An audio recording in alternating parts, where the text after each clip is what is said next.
Welcome to the Newsbrief podcast, where the everyday Christian can get caught up on a week's worth of news in 15 minutes without opinion and much bias. I am your host, Isaac Lopez, and this is presented by The Life Given Radio. 5 seconds, 3 minutes each. Without further ado, let's jump in.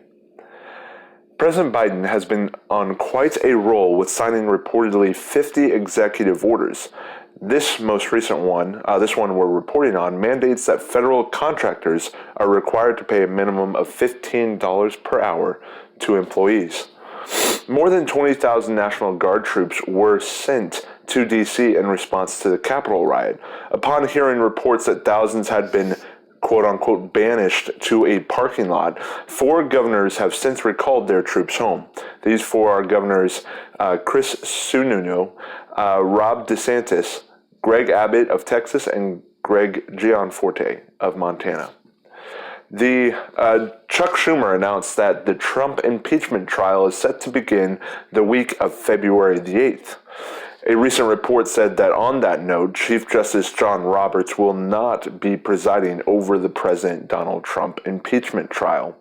As the days have worn on since the announcement of the impeachment trial, more Republican senators have disagreed with these articles. Their numbers continue to grow, and now 28 are in opposition, meaning that the passing of these articles grows more unlikely with each passing day. The pushback has been real, as some officials that have received death threats when it comes to their participation in the impeachment trial. So some National Guard troops remain in D.C. Whether or not this helps, the Capitol Police did issue an apology for their lack of security at the Capitol on that day. We said that we would be keeping up with the former president, Donald Trump, when he left office. A statement from his office said that the office of the former president will be established in Florida and will be responsible for his correspondence, public statements, appearances, and official activities. The office will also advance the interests of the United States and carry on the agenda of the Trump administration through advocacy, organizing, and public activism. President Biden is quickly acting in his effort to affect the climate, as he has ordered the cessation of drilling for oil on public land. In a bold move, Representative Lauren Boebert introduced 3 bills recently that directly challenges President Biden's executive orders. The 3 bills seek to halt funding to the Paris Climate Accord and the WHO, and also seeks to overturn the mask mandate. And finally, this report from Bloomberg. President Joe Biden benefited from a record-breaking amount of donations from anonymous donors to outside groups backing him, meaning the public will never have a full accounting of who helped win him the White House. Biden's winning campaign was backed by $145 million in so-called dark money donations, a type of fundraising Democrats have decried for years. These fundraising streams augmented Biden's $1.5 billion haul, in itself a record for challenger to an incumbent president. And that concludes our 3 minutes right on the dot. On to sports. Let's keep the section short and sweet. The Super Bowl is set. The GOAT takes on Tom Brady in the Super Bowl. The Kansas City Chiefs have in fact run it back to their back-to-back Super Bowls as they face the Tampa Bay Buccaneers. They did in fact beat the Buccaneers earlier in this season, 27-24. NFL Commissioner Roger Goodell announced on Friday that the NFL is inviting approximately 7,500 vaccinated healthcare workers to Super Bowl 54 as guests of the NFL, and they will be honored for their extraordinary service during this pandemic. An additional 14,500 additional fans will be in attendance at the Super Bowl. The NBA team Miami Heat are allowing fans to attend the games, but only after they are screened by COVID-sniffing dogs. You heard me right. Matthew Jafarian, the Heat's executive vice president for business strategy, said, "You've seen them in airports. They've been used in mission-critical situations by the police and the military. We've used them in the arena for years to detect explosives, so now they will be there to detect COVID-19. GameStop recently made news, as this report is straight from theblaze.com. Popular stockbroker services were accused of manipulating the market by angry social media users Thursday after Robinhood, Interactive Brokers, and others took steps to restrict trading of GameStop, AMC Entertainment, Nokia, and other volatile stocks. The financial world was captivated this week by the sudden and tremendous rise of video game retailer GameStop's stock price after millions of individuals, non-professional retail investors decided to buy the stock in an attempt to squeeze hedge fund investors planning to short it. These retail investors, who congregate to discuss their trades on the website Reddit in a forum called Wall Street Bets, were successful in driving GameStop's stock up about $17 last week to a high of $376 on Wednesday.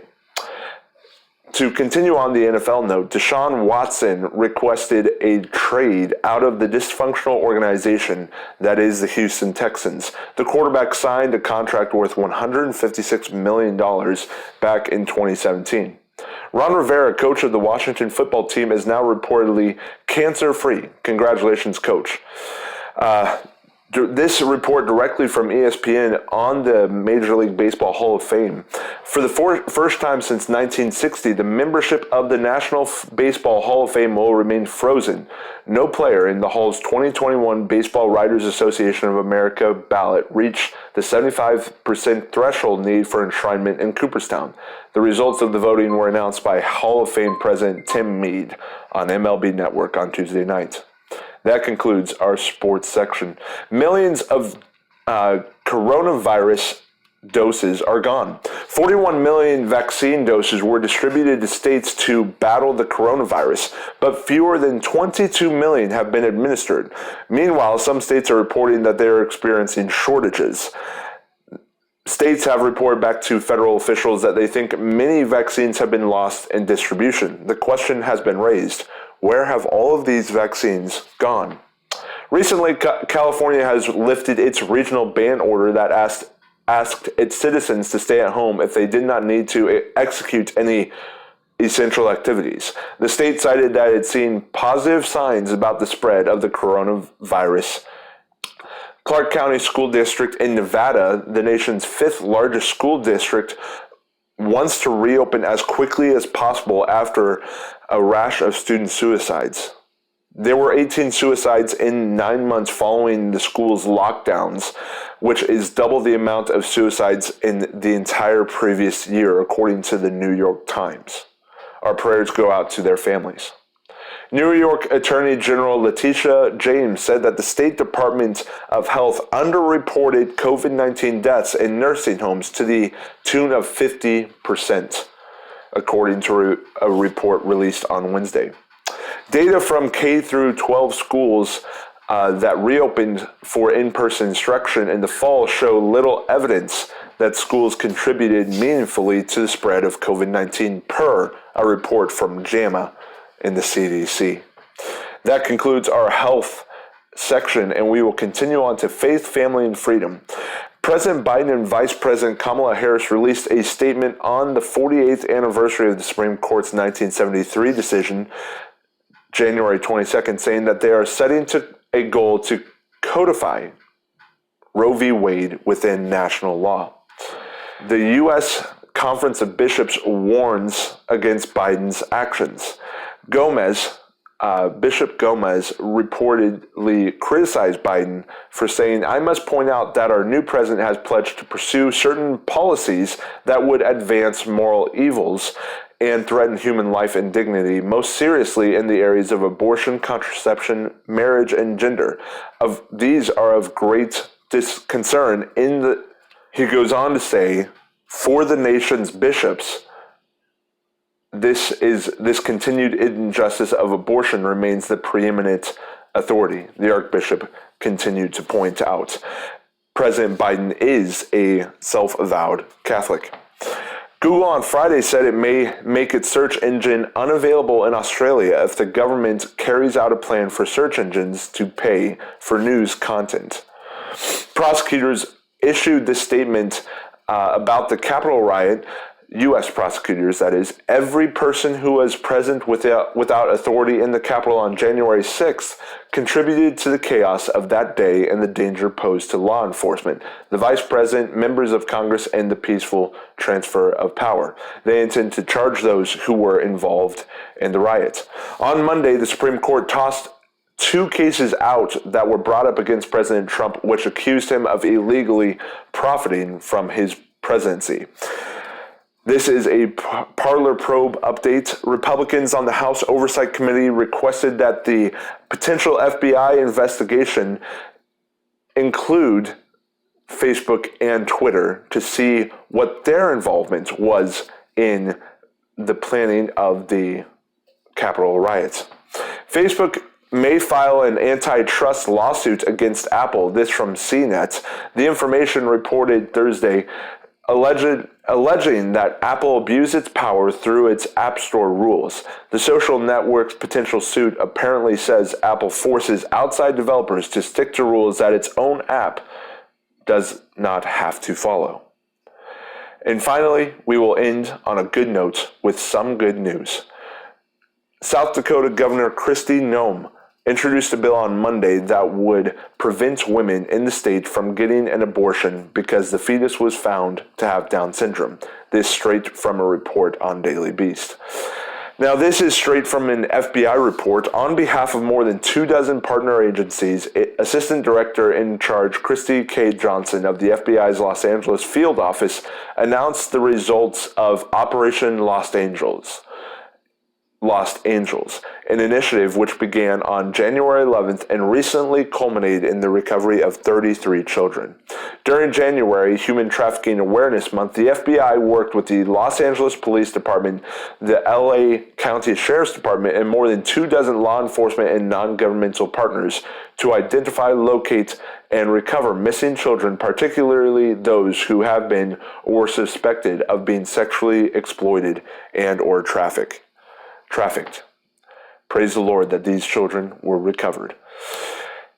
And that concludes this week's Brief Newsbrief. Now, if you're interested in supporting the Brief Newsbrief podcast, please do share the show and spread the word. No opinion and very little bias may just go a long way.